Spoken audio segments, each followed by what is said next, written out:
Everyone tonight, and I'm going to speak not just as your county legislator but as your neighbor, because I live in South Patchogue as well. And so about 12 years ago I was knocking on doors, it was this time of season, for my predecessor who I worked for at the time, and I was on Brook Street, and there was a family there who asked me, when are we going to get our sewers? And that lodged in the back of my head. And I didn't live in South Patchogue at the time, so I didn't understand the issues that some of us are dealing with in terms of the high water table. But I remembered that conversation with the family, and I remember the names, but I won't mention it here. And, you know, in my business, I learned patience really pays off. So about 5 years ago, after Superstorm Sandy, we were actually in this building, in the theater here, with the folks from FEMA, talking to homeowners about what kind of help would be out there for them to raise their homes and get, back up and running and fix their properties up. And I was talking to one of the reps, and they told me that the FEMA money and the dollars that they were looking at, and if you remember, it was some really big dollars the federal government was talking about making available, could be used to sewer communities in vulnerable areas. And as we all know, South Patchogue is one of those vulnerable areas, and some of you probably had your homes affected in major ways. And I remember my property, while not affected, my house, was waterfront property the night of the storm.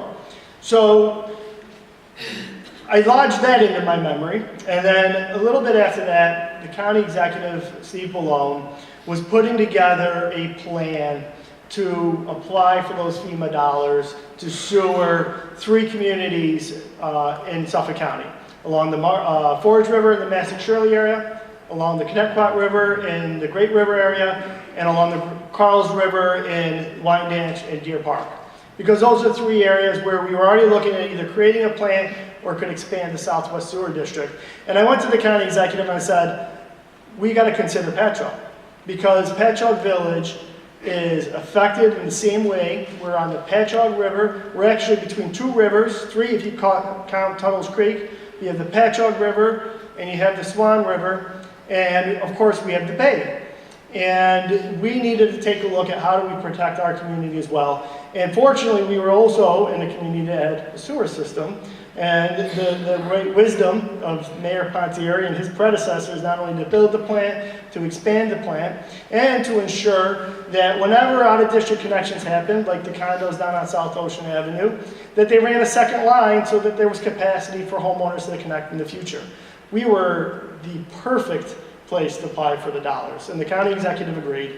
And we put them in the project into the proposal, even though Patchogue Village is not a county system. And it really worked well, and in fact made the whole proposal a better proposal. And Governor Cuomo was gracious enough and saw the value of our project to put it forward and make sure that it was part of the grand $398 million or so that was being granted to Suffolk County to build sewers in Suffolk County. And that was the start of getting ourselves sewered and getting ourselves off of our septic systems. And the reality is part of the application and part of the ask for those dollars was not just because we have a high water table and we don't want our basements flooding, and some of us probably do, but it's also because the nitrogen coming out of our systems is going directly into the bay and causing that brown tide and causing that rust tide and affecting our clam populations and affecting the seagrass that provides the buffers and the storm protection for our community. So that is really the genesis of where this came from. And because the mayor in his wisdom also said, I don't want there to be any cost out of pocket for our homeowners, we were able to push back and ensure that the dollars that are coming out for our project, for the Patchogue project, are completely 100% grant funded dollars. What that means is that there will be no out-of-pocket cost for this connection to any of the homeowners in the Patchogue Village area, in the Patchogue Village project.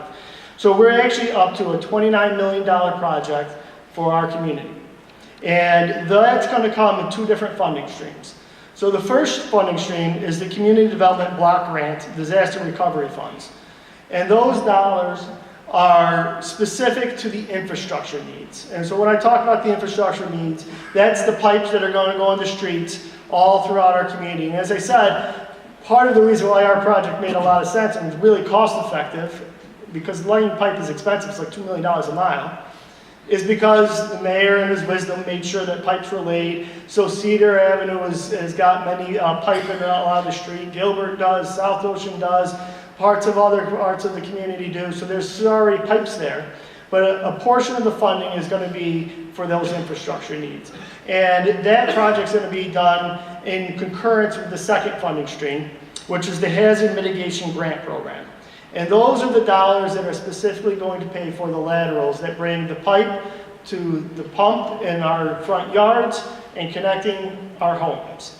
And this project is going to ensure that the entire connection cost through those hazard mitigation funds is going to be paid for by these grants. So that's going to be the pump, the pipe getting into your home, doing whatever it takes to connect to your existing collection system, right? Which some of us maybe have our septic systems in the front yard. A lot of us probably have older homes, they have the septic systems in the backyard still, but it's going to get that collection system redirected to the front of our yard, out to that grinder pump in our front yards and out to the street. And it's going to be all done at no cost. And in addition, it's going to make sure that our existing systems are properly abandoned so that they are filled in and safe, and you don't have to worry about your kids running around in the backyard anymore, or people going out and having a picnic or a barbecue and staying away from that area of the yard, because those systems will be completely filled in and taken care of.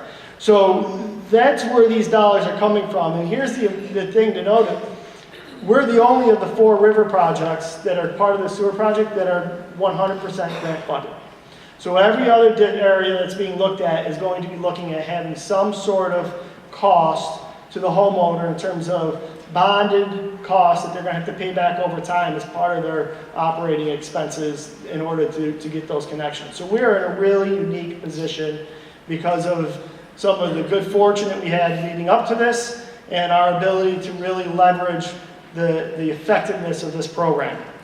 So the timeline for our program is going to be starting, actually probably tomorrow, when H2M starts getting out there and knocking on our doors, because they're going to need to do some engineering work and reconnaissance of everybody's property. But in short, what we're looking at is once H2M, our design consultants, get done designing the entire project and get done visiting our homes and figuring out exactly what needs to be done, because everybody's house is going to be different, we're going to be going out to bid in the early spring for both parts of the project, with the anticipation that come about this time next year, September, October of next year, you'll start seeing construction begin. So we are really anxious to get started. I think we have a completion date of the end of 2021, if I'm not mistaken. So it is going to be about 2 years of construction work, a year and a half. They're going to work really quickly and as diligently and cleanly as they can, but there will be obviously some disruptions during that construction period. But at the end of the day, we're going to have all of our properties connected to a sewage district plant. You're not going to have to worry about those cesspools in the backyard anymore. It'll actually help with our flooding problems that we have in our communities, because you're not putting all that water back into the ground that then seeps into your foundation like it does in my backyard. And we're going to have a cleaner bay, a cleaner environment, and a cleaner cleaner property. And quite honestly, having that sewer connection adds value to your home as well. So I'm really proud that we were able to do this. I thank the mayor, the county executive, the governor for their support in pushing this project forward. And now I'm going to hand it off to our experts at H2M. We're going to talk through all the technical parts of the project and answer any of the questions you might have.